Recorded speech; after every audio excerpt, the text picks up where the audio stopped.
this long trail, just be like, oh look, there's a little. I remember like, I thought that was I was on the side.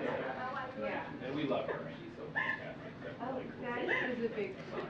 Disneyland? It was like they're doing pricing. Demand pricing. You see though, I'm not sure how they're going to make it work. Oh, good. They're going to be in the same city. I saw this live in the Armory. I don't know. Are you running? You start the new year with any running? I did not run in California. I think you had other family. Yeah. Columbia is after a bunch of Stanford, a bunch of places.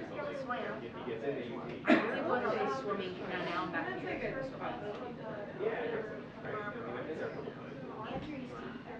Oh, really? By the way, thank you for giving us money. Like, don't mind me. So excited. So, there you go. He's the nicest guy. Such a good reporter. He's what this way. Okay. Because then I don't have to like pass over my You're so great also. He's not in DC yet. Not yet, but he will will be. be. He will be. He's apparently going to get some school issues. Yeah. I told him that I could help him on the other end. That worked out. How was it?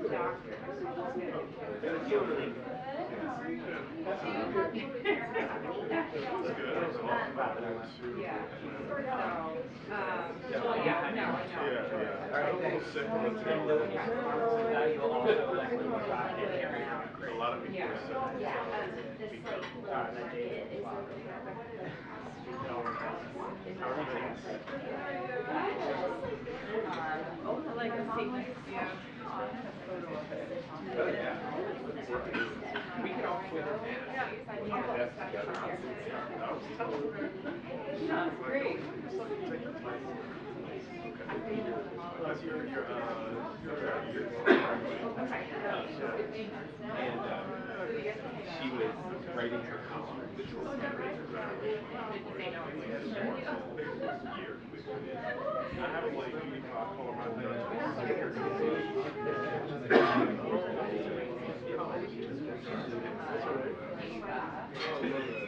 she was like, yeah, I'm not ready to go there. I'm sorry, just stick it. Sorry, yeah. Definitely, yeah. Can you imagine?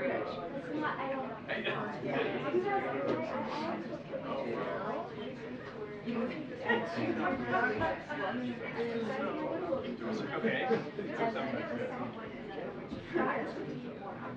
Oh, well, talk to Jeff Mason, who told me last night that he has an app that was about to raise positivity. He's going to do that. Raise positivity. Any pointers would be helpful. Like, yeah, I'm gonna have a chat with him. Everybody's like, oh, really? Hold on, because it might like not actually. What do you That's so old. No more primaries to cover anymore because they do. Elections in Russia. Don't really come around that often. When they do, it's polling is much more accurate. Right. I'm sorry, No, you're good. I was just debating whether to go find downstairs. Hello.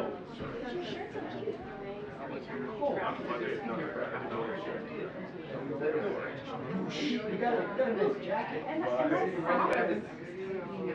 first off, have I got soft? I mean, I was born soft. You were born soft, but I was hard, and I feel like I got my cold. And there's cold air outdoors, and it keeps coming indoors. Yeah. Is that your scientific evaluation?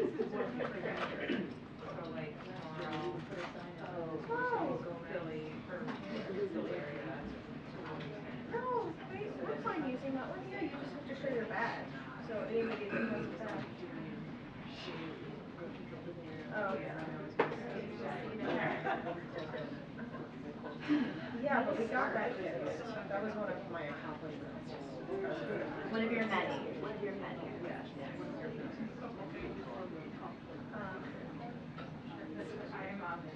Well, I guess they didn't want Attention, the press briefing will begin in 2 minutes. The press briefing will begin in 2 minutes. Thank you. That's right.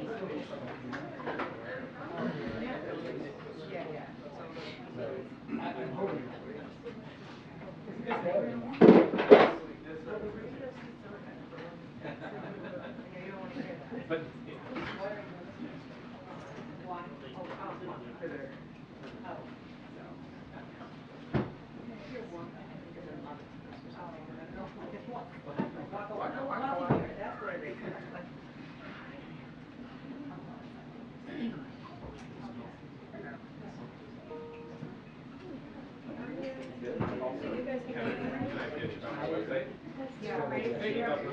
the other day,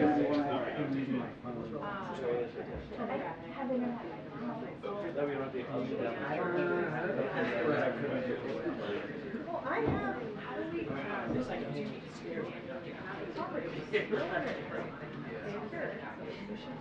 oh, yeah, but that's right. If they send it out, let me know.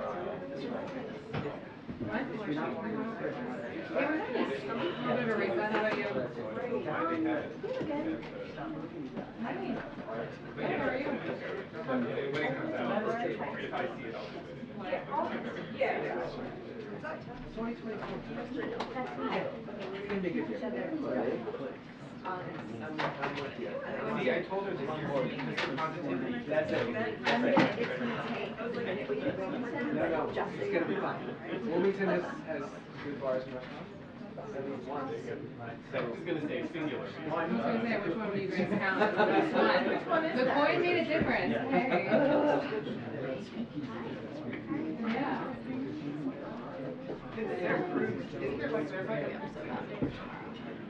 I've been there. I went to Korea once and it was too much of a vibe. It was like, I want to sit here with the same.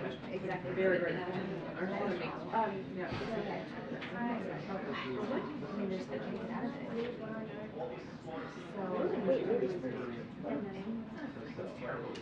yeah. And you know what? So I need like, I don't know, a vacation from it. I like staying out there. Sit at the bar. Yeah, you're right. That's pretty funny. If you want. I thought about, but you know what? I'll take a jail story. All of these activities are mine are restricted to the Lower East Side from Manhattan. Yeah, usually I talk about sorry,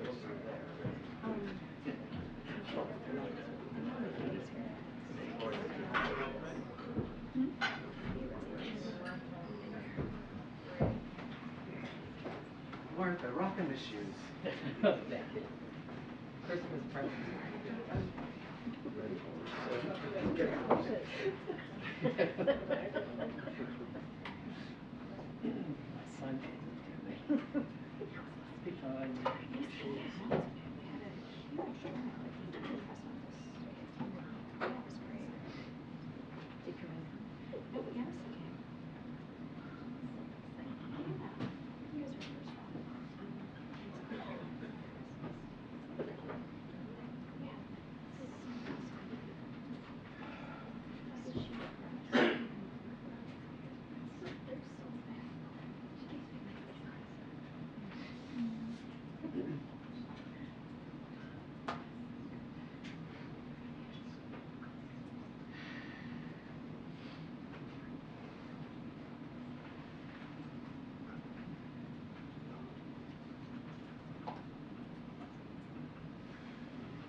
Hey everybody, good afternoon. Hi Weisha. The president is tracking the tragic school shooting at Perry Middle and High School in Iowa. Our hearts break for the families of the victims in yet another act of senseless gun violence. We are grateful for the brave first responders who are on the scene And unfortunately, there is no longer an active threat to the school. I should say fortunate, not unfortunately. Senior White House staff have been in touch with the governor's office, and federal officials are working with local law enforcement to support their investigation. We will know more as they complete their work. It's only the fourth day in the new year, and we are already faced with yet another horrific school shooting.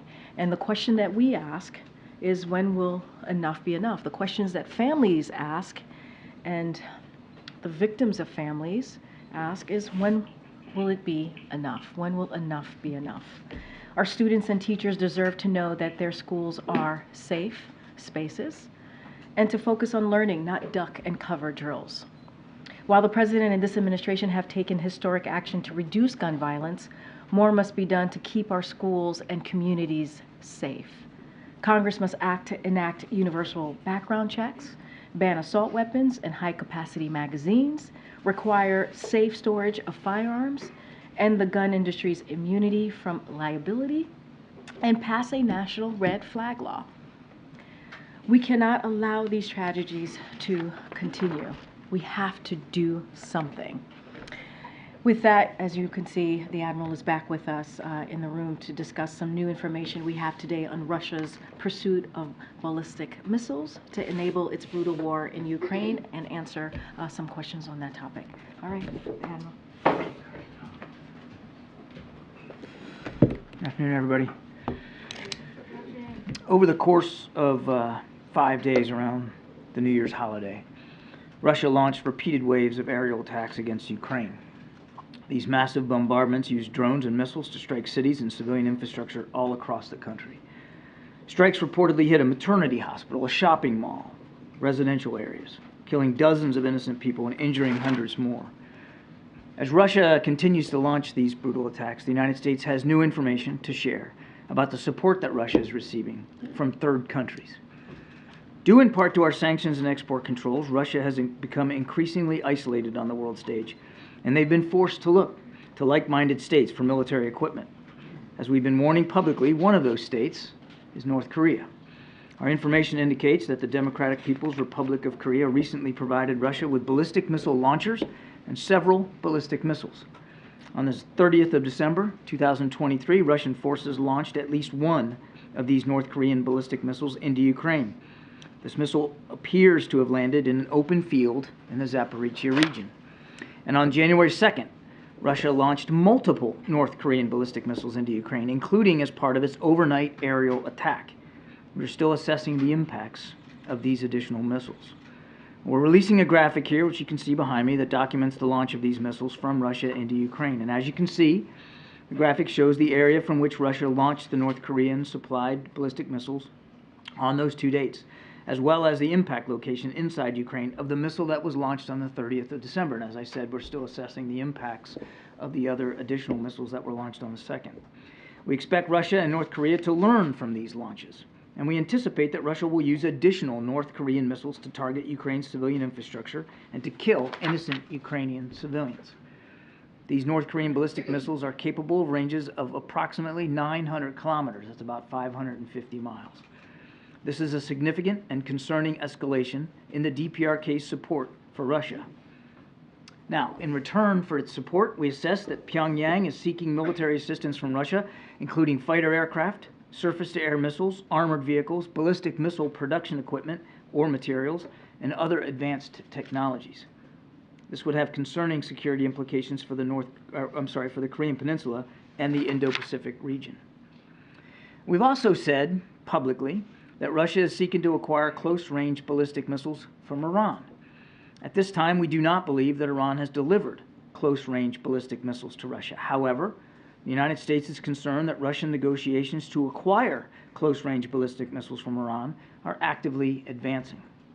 According to press reporting, in September of 2023, Iran's Revolutionary Guard Corps, the IRGC, hosted Russian Defense Minister Shoigu in Iran and showcased its Ababil close-range ballistic missile and other missile systems. This event marked the first public display of ballistic missiles to a senior Russian official visiting Iran since February 2022. More recently, in mid-December, the the IRGC Aerospace Force deployed multiple ballistic missile and missile support systems to a training area inside Iran for display to a visiting Russian delegation. We assess that Russia intends to purchase missile systems from Iran. So in response to Russia's activities with Iran and North Korea, we are taking a range of steps with our allies and our partners. First, Russia's procurement of ballistic missiles from the DPRK directly violates multiple UN Security Council resolutions. We will raise these arms deals at the UN Security Council alongside our allies and partners, and we will demand that Russia be held accountable for, yet again, violating its international obligations. Second, we will impose additional sanctions against those working to facilitate arms transfers between Russia and the DPRK and between Russia and Iran.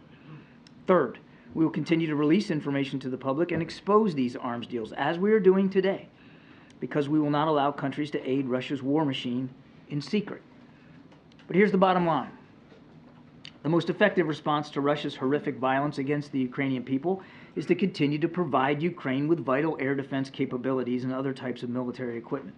To do that, we need Congress to approve our supplemental funding request for Ukraine without delay. Russia is relying upon its friends to replenish its military stockpiles and enable its war against Ukraine. Iran and the DPRK are standing with Russia. Ukrainians deserve to know that the American people and this government will continue to stand with them. So it's critical that Congress meets this moment and responds by providing Ukraine with what they need to defend themselves. The time for Congress to act is now. Thank you. Thank you. John, can you talk a little bit about how you obtained the information? Where did it come from? And then also, do you have any idea whether there are more that Russia has more from the DPRK coming as well, or have they sort of exhausted DPRK and now they're moving on to Iran? So on your first question, I have to be, I think you understand, I have to be very careful here. We have been able to downgrade this information to provide to you today. As you know, intelligence is a mosaic, and we get information from many different sources that are corroborated and knit together to create the fabric that you saw today. So I'm not going to really be able to go into great detail about all the pieces that helped us put this together, but it was a wide range of intelligence sources over a period of time. As for their inventory now, again, I want to be careful here, but I would just put it this way, that we haven't seen anything that would tell us that Russia is not still reliant on munitions and missiles from North Korea. And as you remember, we also downgraded some information months ago about their procurement of artillery shells. So this is a relationship that has been ongoing, and we're obviously deeply concerned that it appears to still be in force, and that's why we're going to take those actions here at the UN. And in regards to Iran, how close is Russia to obtaining or to purchasing missiles from Iran? All I can tell you is what I said at the top, which is we have not seen them consummate a deal for close-range ballistic missiles. Go ahead, Michael. Admiral, I think you said in your topper that you sort of attributed part of the reason that Russia is having to go to these sources to the success of American sanctions aimed at their domestic production. But in our reporting suggests that there is intelligence that the domestic production of missiles inside of Russia has largely recovered, and in fact now the daily production of missiles inside Russia by Russia's own manufacturing system has now exceeds what it was pre-war. So how much does the US government believe they really need these North Korean and Iranian systems, or is it just that is the sort of more scary part, that they're getting some different systems than they have the capability to build? Or what difference does it make that they're getting them from North Korea if they have the production capabilities to do it themselves? Well, there's awful lot there, Mike. So first of all, it's not just U.S. sanctions and export controls. It's really an international effort to put pressure on his war-making ability, and we do believe it has been effective. I mean, he's now able to produce Iranian-designed drones on Russian soil because of this deal he's got with Iran. And as we've talked about, he's going to countries like North Korea for additional munitions, missiles, and artillery shells. I can't speak to the degree to which his defense industry has somehow managed to overcome the pressure. I would argue that we don't believe that it has fully circumvented and been able to thrive under the international economic pressure that he's under. We still believe that the export controls and the sanctions that we and our partners have put in place have had a detrimental effect on his ability, his defense industrial capacity. That does not mean that he hasn't tried to improve and increase that capacity. He has. We've talked about this many times. I mean, his war-making machine is still capable. And to the last part of your question, it's not. We're not seeing anything that would tell us that these particular capabilities add something he doesn't already have. He already had a pretty sophisticated missile capability before he decided to invade Ukraine, but it certainly is additive to his capability. And as he tries to, again, without getting into a debate about how much he has or hasn't improved his defense industrial base, as he certainly tries to recover from the pressure he's under, these are additive elements to his ability to continue to hit civilian infrastructure. It is, though, of a piece of a larger effort by Mr. Putin to weaponize the winter, to target specific civilian infrastructure and facilities to try to break the back of the Ukrainian people. John, I want to go back to something you said yesterday. You said Hamas still has a significant force posture inside Gaza. And I'm wondering how you square that with the civilian casualties. I mean, if an estimated 22,000 people have died, and you're saying that Hamas still has a significant presence in Gaza, aren't you essentially saying that this campaign is not effective? No, that's not what I'm saying at all. First of all, we're not chipping in from the sidelines here and giving them a report card on all their operations. You can still be effective against the leadership of an organization and still have many members of the organization survive. They have gone after the leadership at various levels, and they will continue to do that. But I don't see the dissonance there. So you deny that the civilian casualties are disproportionate to achieving their objective of eliminating Hamas? We've been very clear about civilian casualties, Mary. Zero is the right answer. We want to see them do more to reduce the impact on the civilian population and to protect innocent lives. I mean, we don't want to see a single more civilian killed here.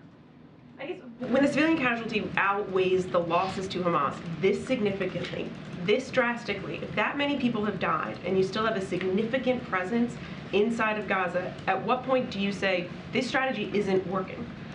That would be for the Israelis to speak to. This is their operation, not the United States operation. They would have to make those kinds of decisions. I will tell you that they believe that they still have a viable threat by Hamas, that the Israeli people are still under a threat by Hamas, an organization that has vowed to do October 7th over and over and over again, that doesn't believe that Israel should exist as a nation.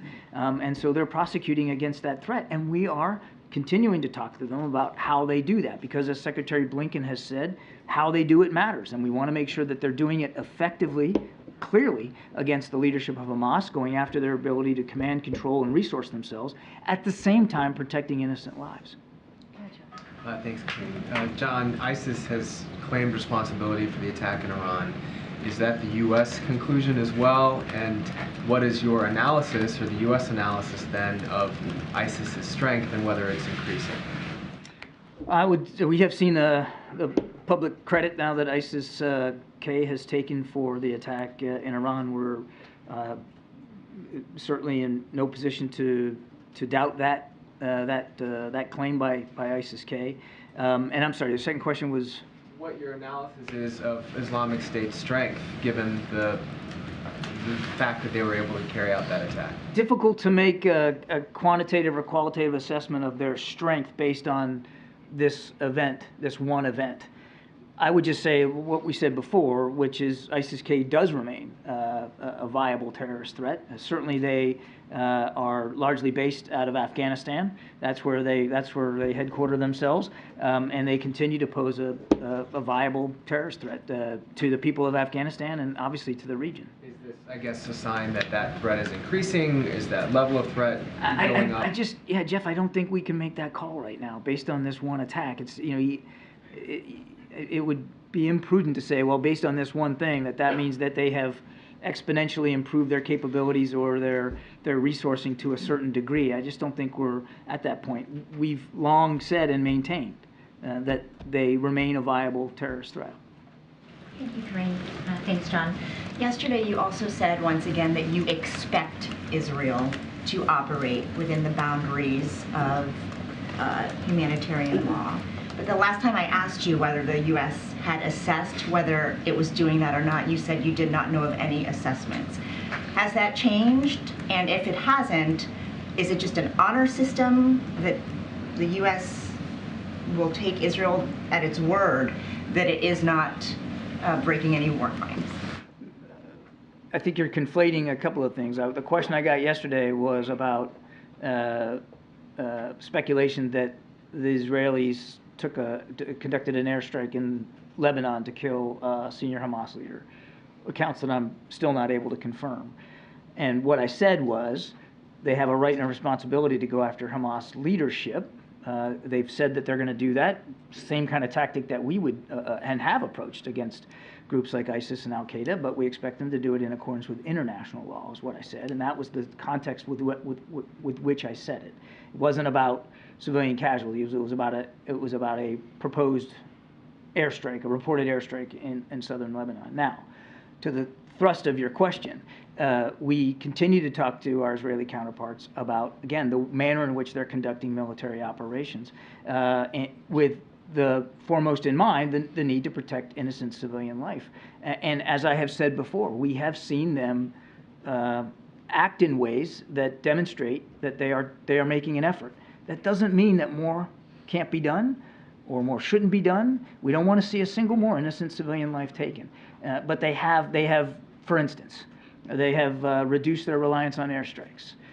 They have, in some cases, conducted operations at smaller unit levels so that they can be a little bit more precise. They have publicized areas where people can go to be safe from combat operations, and they have opened up humanitarian corridors. So they are making an effort. Again, doesn't mean that more can't be done. So I hear what you're saying, and if you continue to say you do a lot of talking to Israel, you do a lot of talking to partners in the region. Have you taken any action to this day to assess whether Israel is following the rules of war or not? I am not aware of any kind of formal assessment being done by the United States government to analyze the compliance with international law by our partner Israel.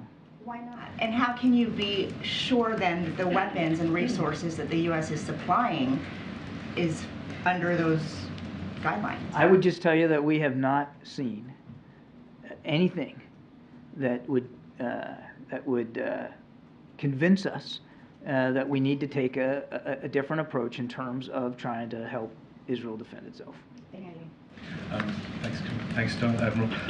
There was a strike in Baghdad today that killed a military commander of a pro-Iranian group. Just wondering if you can confirm whether the United States was responsible for that strike. I think I'm going to refer you to the Department of Defense on that one. But didn't you ask me yesterday about Palestinian taxes? I did not. Somebody did. I'll take an answer. Yeah, but I actually, if you don't mind, I screwed this up. I screwed this up yesterday. So I was asked yesterday about whether we think Israel should agree to the Norwegian plan that would allow taxes that Israel collects for the Palestinians to be transferred to the PA. This is Palestinian money. We've been clear that those revenues should be released to the Palestinian people. I got it wrong yesterday, and I just wanted to correct the record. Thank you, Karine. Just quickly, John, on the strike in Ukraine, is the fact that the North Korean missile landed in an open field indicative of a failure of the missile of some kind? Yeah, I think it's just too soon to know that. We don't have any specific data analysis that tells us it was a failure of the missile. Could have been a targeting issue. Could be a missile malfunction.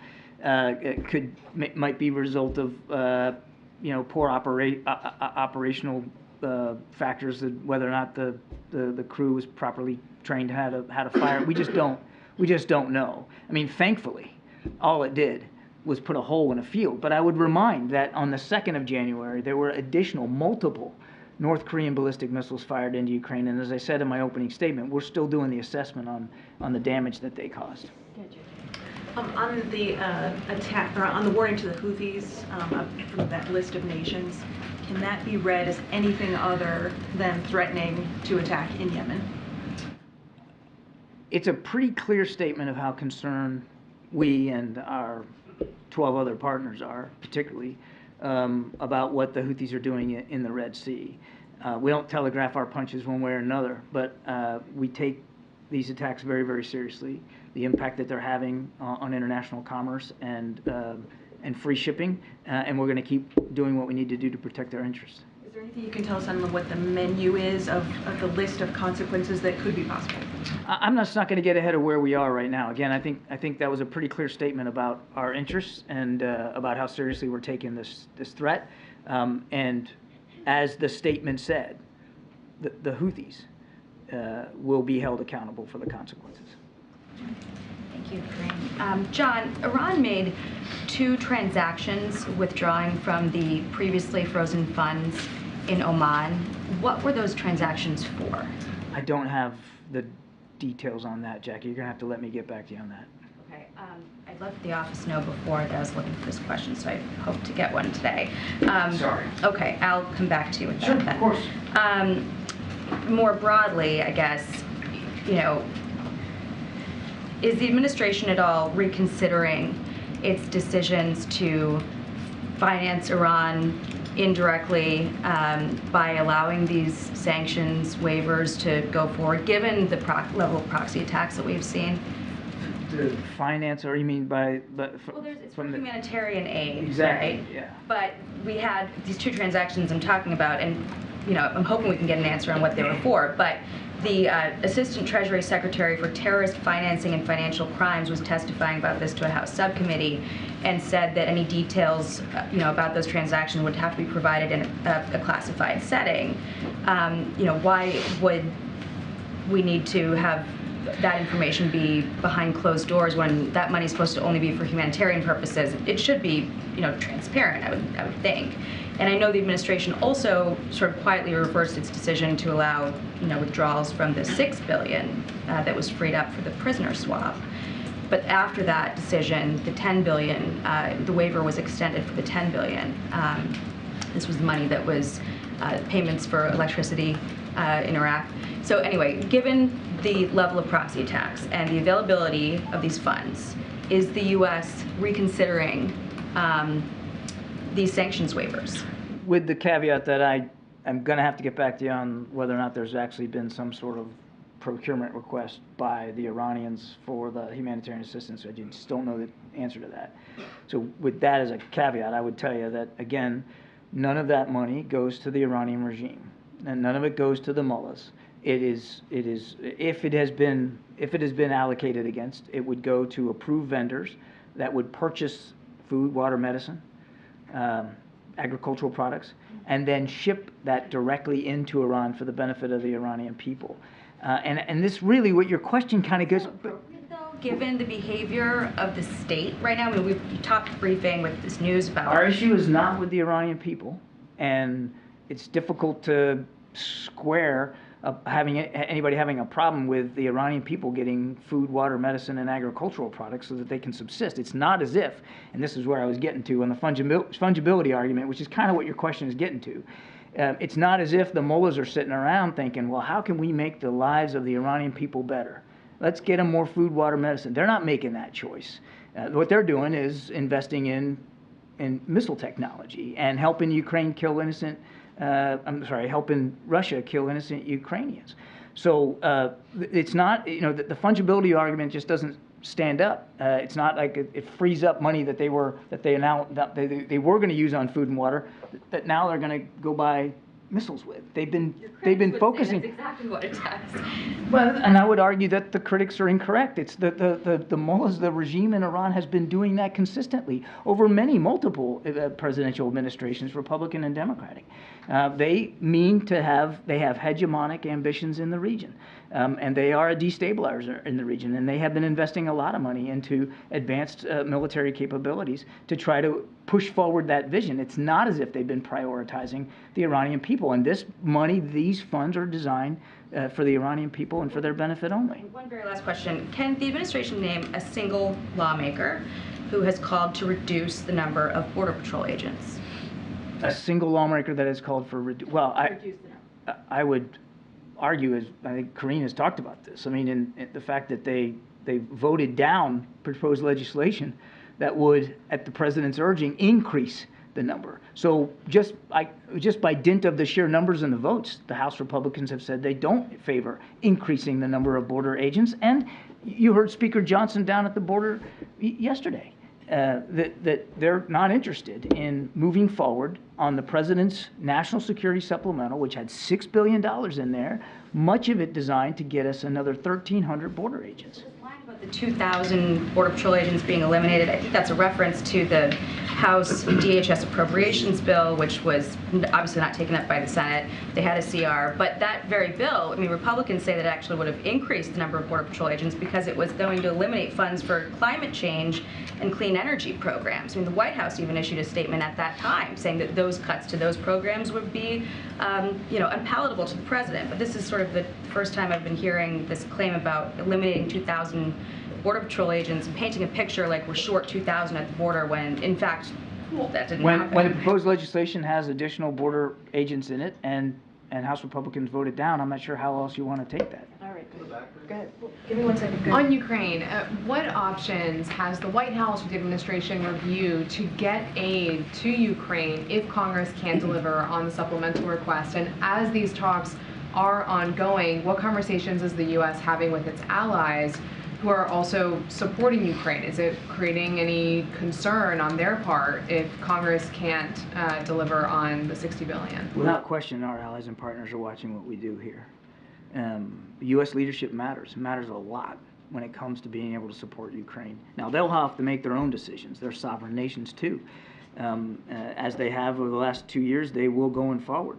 We obviously want to be able to continue to support Ukraine for ourselves. We certainly want to see our allies and partners be able to do that as well. But only they could speak to the degree to which they're going to be willing going forward based on what we do. But the whole world's watching what we do. You know who else is watching is Vladimir Putin and President Xi in Beijing.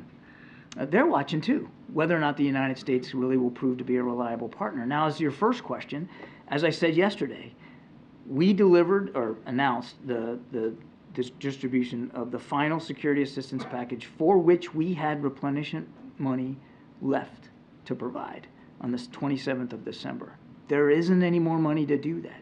Now, I'm not going to get ahead of where we are and speak about hypotheticals or branches that we might try to pursue going forward, but we need this money. The answer to this problem, as I said in my opening statement, is Congress acting on the supplemental request so that we can continue to help Ukraine defend itself. Thank you so much. A quick question on the conflict in the Middle East. Does the administration believe that the blast in Tehran is linked to efforts to widen the Gaza war to the broader Middle East? And I asked the same question about the U.S. strike in Baghdad that we reported today. On the U.S. strike, I'm going to refer you to the Department of Defense. I'm not in a position to speak to that specifically. I haven't seen anything that that indicates there's a direct link to what's going on in Gaza and with the attack in Iran on the anniversary of Soleimani's death. I haven't seen anything tangible that would tell me that there's a link there. And then while Ukraine waits for replenishment of its air defense systems, are you worried that Russia could destroy some of its batteries, like the Patriots and the NASAMS and whatever they're called? And how is that a priority to replenish them once you get the funding? We would absolutely prioritize air defense capabilities with additional funding that we expect to get for Ukraine, or we hope to get for Ukraine. Yes, air defense would be top of the list. Thank you. On Iraq, John, how do you balance going after militias who threaten the U.S. presence within the coalitions in Iraq with a diplomatic standoff with the government that considered a partner, since they accuse the U.S. of violating sovereignty after going after the Nujaba movement today in this strike? Again, I can't speak to the specifics of this particular strike. I would just tell you that, first of all, we're grateful for the continued support that we get from the government of Iraq. We are an advise and assist capacity only to help Iraqi security forces continue to go after a still viable ISIS threat in Iraq. and that partnership continues. Unlike unlike Iran and the IRGC, we actually respect Iraqi sovereignty, and we take that seriously. You know what else we take seriously? Defending the lives of our men and women in uniform who are in Iraq, at Iraq's invitation, to help them get better against this terrorist threat. We take that seriously too. We have a right and a responsibility to make sure that they are well defended. And as the President has said, we'll continue to do what we have to do to protect our people. More, you said that Israel conducts this war and you want to see 0 civilian casualty. Many believe that without the US, Israel cannot conduct this war because you support them militarily, you shield them at the UN Security Council. So you have huge leverage over the Israelis how they should conduct this war, especially that we've seen cabinet ministers attending a war cabinet in Israel, which we haven't seen before with other allies. So would you say that you actually can help to push more to reduce the number of civilian casualties, to increase humanitarian aid to Gaza, considering that aid organizations are saying that by February, Gazans are facing famine in the 21st century?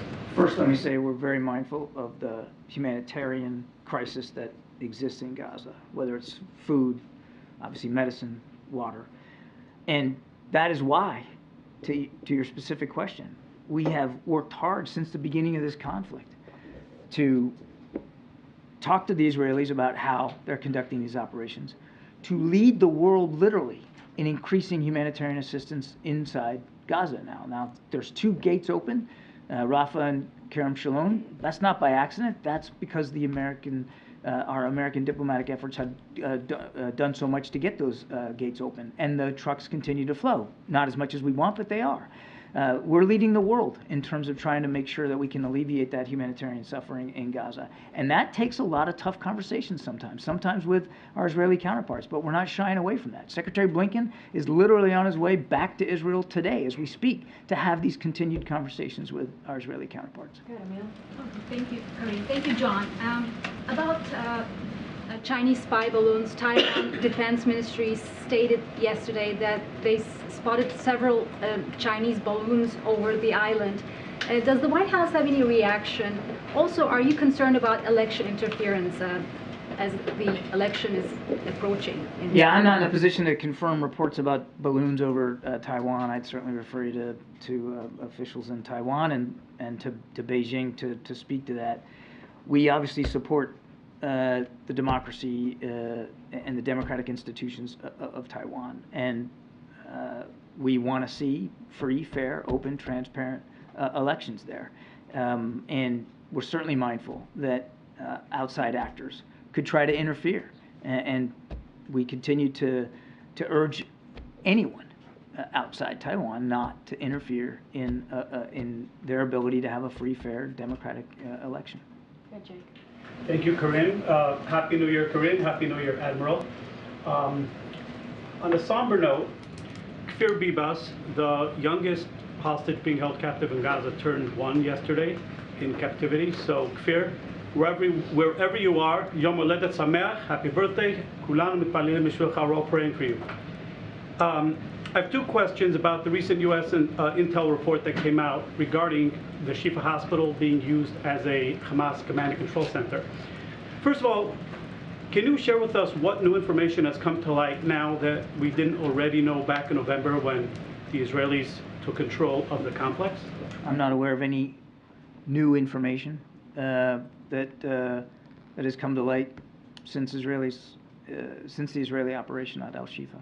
So this recent intel assessment is only confirming what we already knew then? It is. Okay.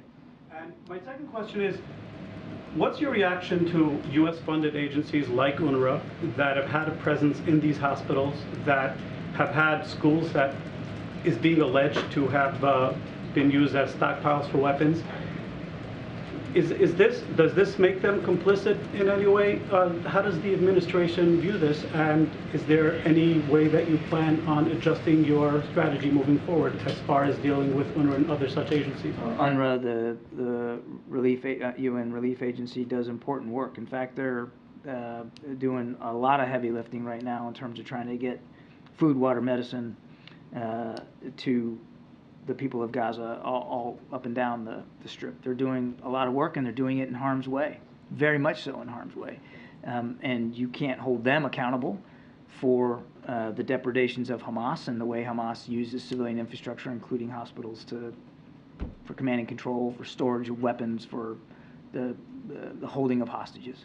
Shouldn't they at the very least raise the alarm if their own facilities are being used in a military? Look, I'll let the UN speak to their agency and what alarms they want to raise or not. We gave them $1 billion.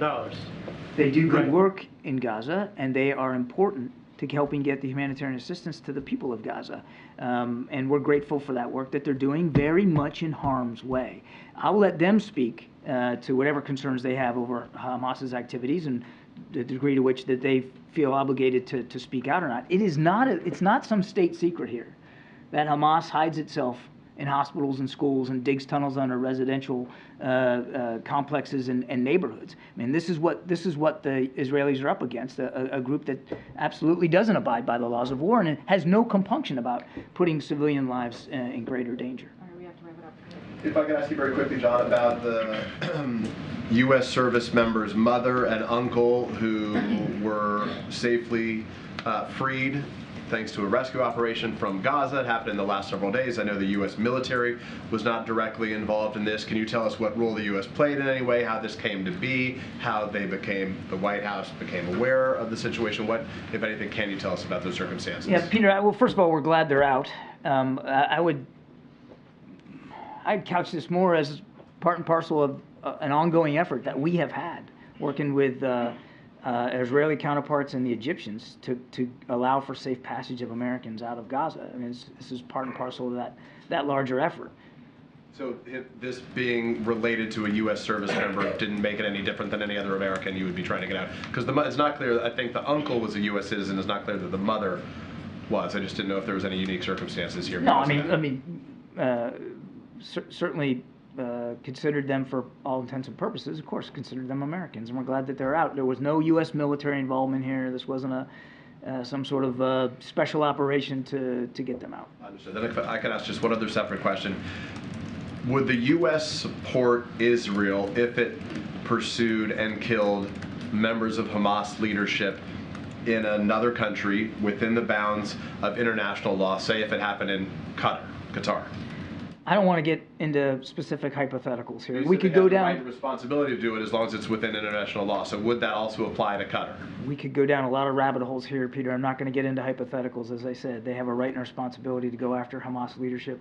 Our expectations are that they'll do that in accordance with international law. Andrew, you have the last question. Can you just add a little bit more detail on Russia? Can you say how many ballistic missiles Russia is hoping to get from Iran? These are close-range ballistic missiles that you're talking about. I don't have that level of detail. We don't believe a deal has been consummated, so it's difficult to get into too much detail beyond that. And you said that there are several, that Russia has received several ballistic missiles from North Korea. How many are remaining that could still be shot into? Yeah, that's the question, sort of a similar question to what I got before. I'm not at liberty to go beyond the information that I was able to give you at the top here. Okay? Thanks, Admiral. Appreciate it. Thank you so much. Thank you, John. Thank you. Thanks, Admiral. All right, Colleen, you want to reset us? Yes. Okay, so on Senator Menendez from yesterday, does the president believe that the senator should have any access to sensitive information given the gravity of the allegations against him? And look, as you just said, this is serious. The situation is very serious, and we have said that many times before. We think it is important, right, that he did indeed step down from the chairmanship. I'm just not going to get beyond that. I want to be really careful here. But again, we see this as very serious, and we think that it's the right thing to do that he stepped down from his chair. As the leader of the party, should the president be calling for the senator's resignation in general? Just not going to get beyond what I just said. And what we believe as far as anything else, whether it's resigning or anything else that's related to Senator Menendez and his role and him as a senator, obviously, in Congress, that's something for the Senate leadership to decide. Okay. And then on the school shooting in Iowa, I wondered if you could talk about anything the White House has upcoming on gun safety or gun control, and what more can the White House be doing this year as we're looking at another shooting? Look, and I stated in the top how we're just a couple of days in, right? We're just a couple of days into the new year, and we're talking about another shooting, and that is heart-wrenching and that is heartbreaking. And as I stated at the top, enough is enough. And we're going to continue certainly to call on Congress to act. Obviously, Congress did act in a bipartisan way, passing the first comprehensive piece of anti-gun violence legislation that the president signed. And so we are happy that we got there, and the president obviously has taken more action than any president in his first 2 years, signing more than 24 executive orders to deal with this epidemic that is the #1 killer of our kids.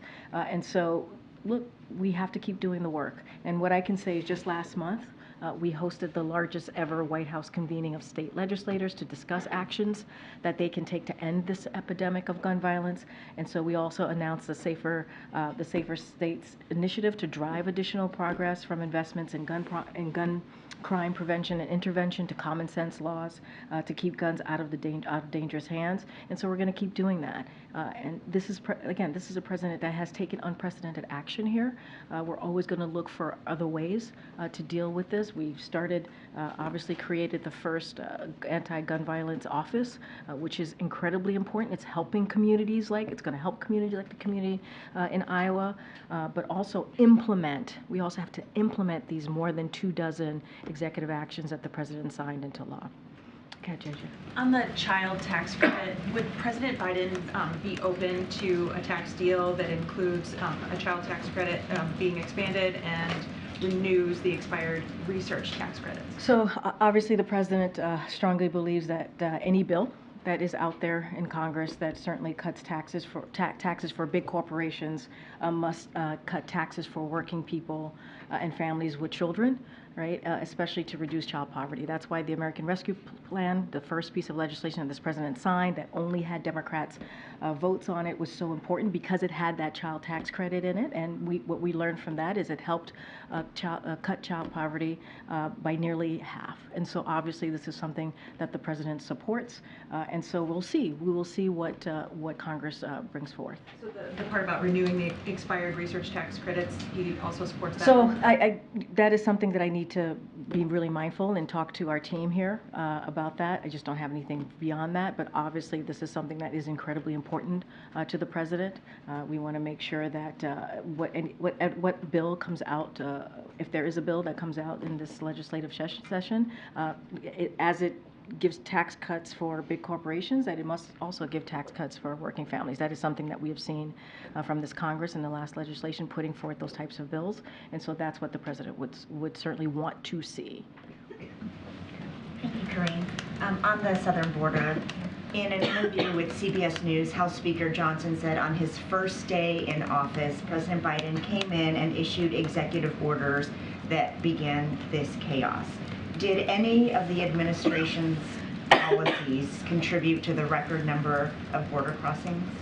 What I can say is this. On his first day in this administration, the president put forth a comprehensive immigration piece of legislation to deal with a broken system. That's what the president did, to deal with a broken system. We were just a couple of weeks away of 3 years ago that legislation that he put forward to Congress to actually deal with an issue, right? And so that's what I can say. The president understands that there's a problem at the border. He put forth on his first day something to deal with that problem.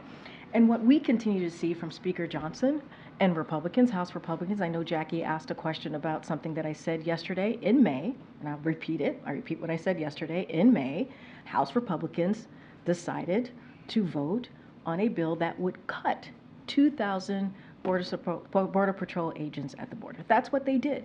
That's what they did. And they continue to obstruct and get in the way of the president wanting to move forward with a supplemental that includes border security. They're getting in the way of it. They are.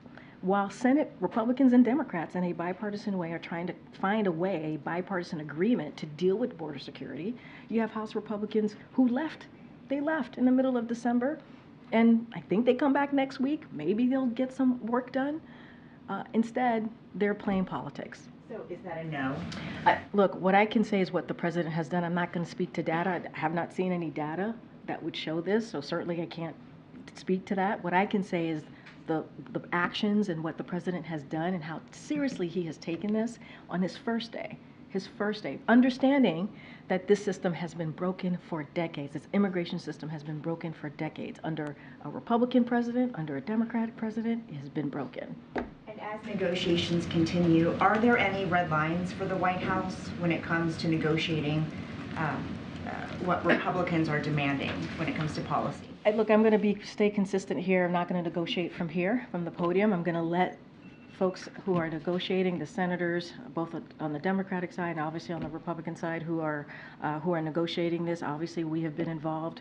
They've been talking through the holidays. We really appreciate their efforts here. We think we're headed in the right direction, and so we're gonna. It is best from this podium to not get involved and not inject myself into the conversation, and so we're gonna let them do their job. Thank you. Okay. On House Republicans and getting this supplemental request passed, House Republicans have made clear to this point that they are not interested in signing off on a border deal, anything short of H.R. 2, which they passed. So is there any outreach from the White House to House Republicans to try to get the supplemental across the finish line and get a deal? They went home in December. They literally, but they really literally went home in mid-December. That's what. Is it a miscalculation by the White House to not be in touch with House Republicans who are necessary to get this? We're in regular touch with Senate Republicans who are at the table with us, with other Democrats in the Senate, having a real conversation about a bipartisan agreement. I mean, they're talking for themselves. They basically took action by leaving in mid-December while the Senate side was actually having conversation to deal with an issue. They're playing politics. So I'm going to let them, their actions are speaking for themselves. We're going to have a real conversation where the negotiation is actually happening in good faith with both Democrats and Republicans in the Senate, and that matters. That matters. And so we think it's going in the right direction. We want to continue to have those conversations. It's been happening for some time now. And so we'll let them put something forward, and we'll move from there. Lastly, though, but if House Republicans are slamming White House immigration policies, why is the White House not in touch with those Republicans who, again, would need to approve of a deal to get the critical supplemental request that you've talked about? I'm not saying that we're not going to have, at some point, we're not going to have a conversation with House Republicans. That's not what I'm saying. I'm saying that their actions have proven to everyone where they stand on this. So we're having a productive conversation with Senate Republicans and Democrats to find a bipartisan agreement, because we understand the system is broken. It's been broken for decades, the immigration system, and that is important. Let's not forget, this is a president that has been able to come together with Republicans and put forth hundreds of bipartisan agreements, legislation that have been turned into, that he signed into law. That's something that he understands how to do. His team understands how to get that done.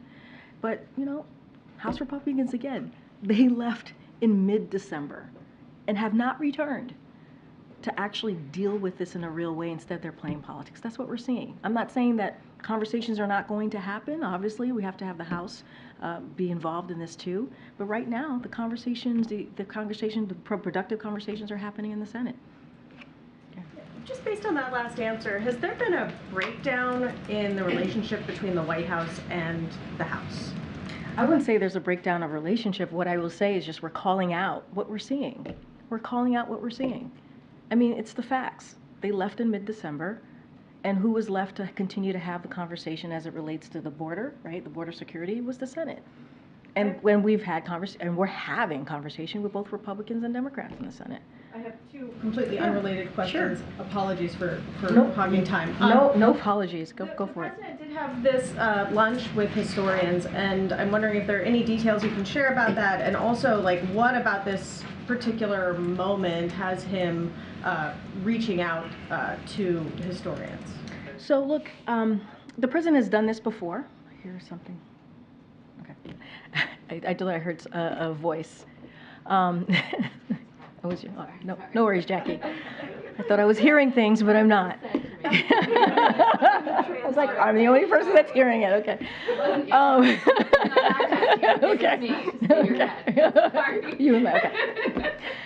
Okay. Okay. So look, The president tends to, and he's done this before, he's met with historians before ahead of an important national moment, which we're about to see, certainly as it relates to January 6th. And he met with these historians, a diverse group of historians, to hear from them, to hear directly from them on their thoughts about our democracy here in this country and abroad. And the president felt it was incredibly important to hear from this diverse group of historians. And again, he's done this before. It's not the first time. And so it also, I think this says a lot about how the president sees things more broadly. He believes in hearing from a diverse group of people, hearing different voices on policy issues, and certainly something as important as our democracy. And that's what you essentially saw from this president yesterday. And then just one more thing.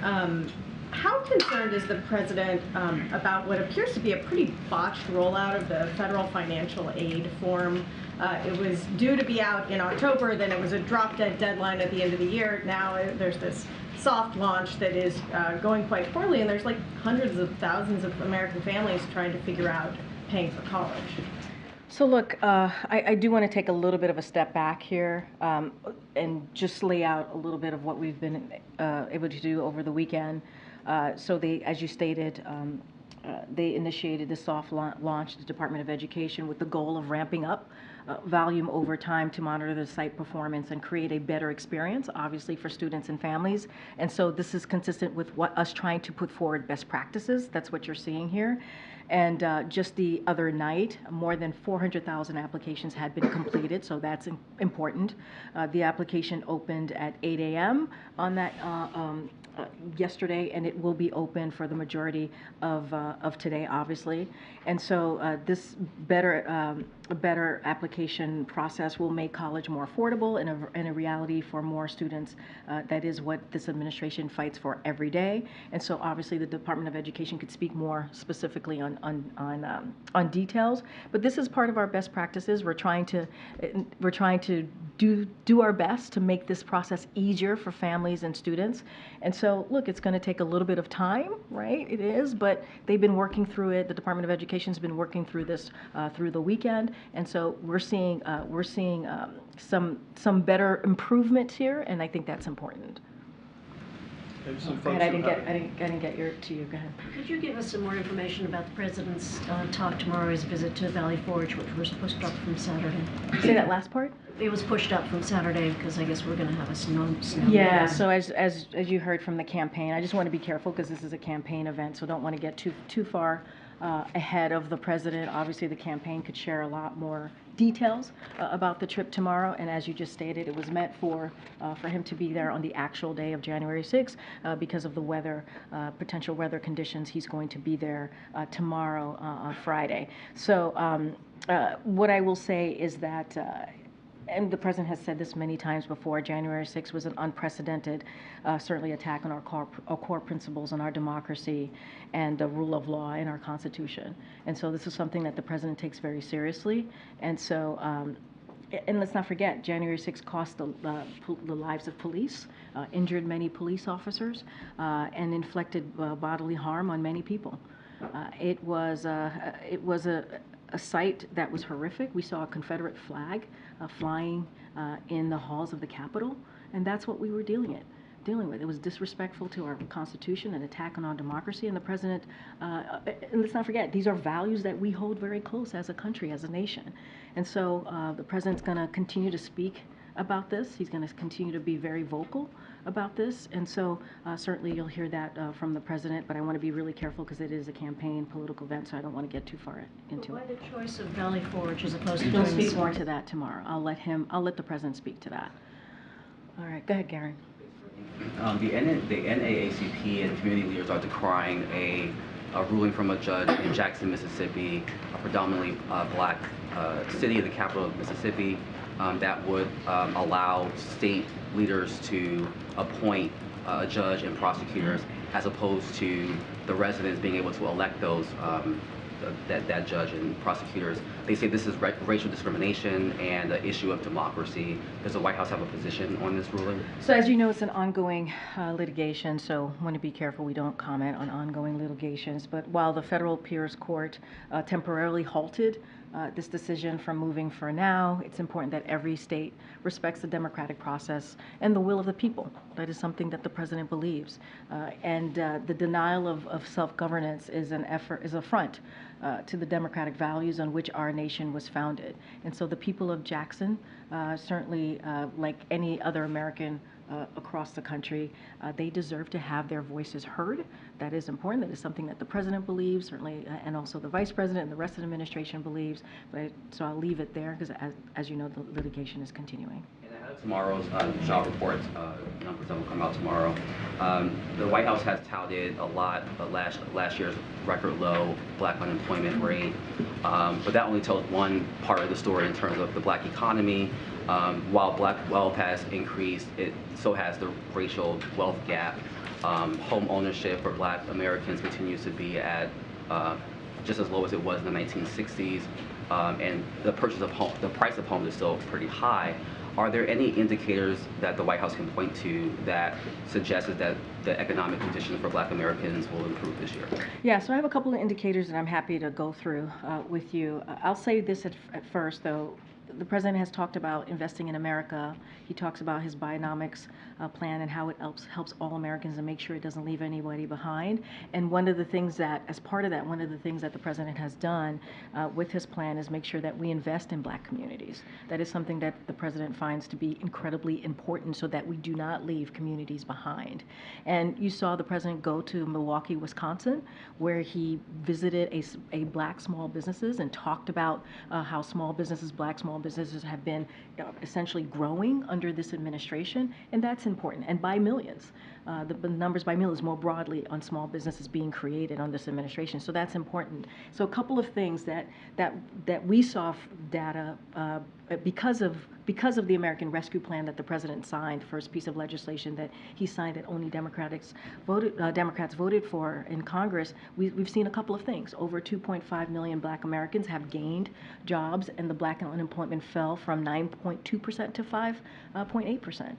Black wealth is up at a record 60% since 2019. That's something that you just stated in your question to me. The number of black households owning a business has more than doubled since 2019, and black business ownership is growing at the fastest pace in 30 years. And something else, too. There's 2/3 of new clean energy jobs are in communities of color, including nearly 60,000 in black communities. And let's not forget the insulin cap, right, for our seniors that the president was able to get done under the Inflation Reduction Act. That's going to have a huge effect on black communities as well. So these are the actions that the president has been able to take through legislation, right, very, very important legislative actions that we have seen communities like the black community be able to see an investment in their communities and also not be left behind like they have been for decades.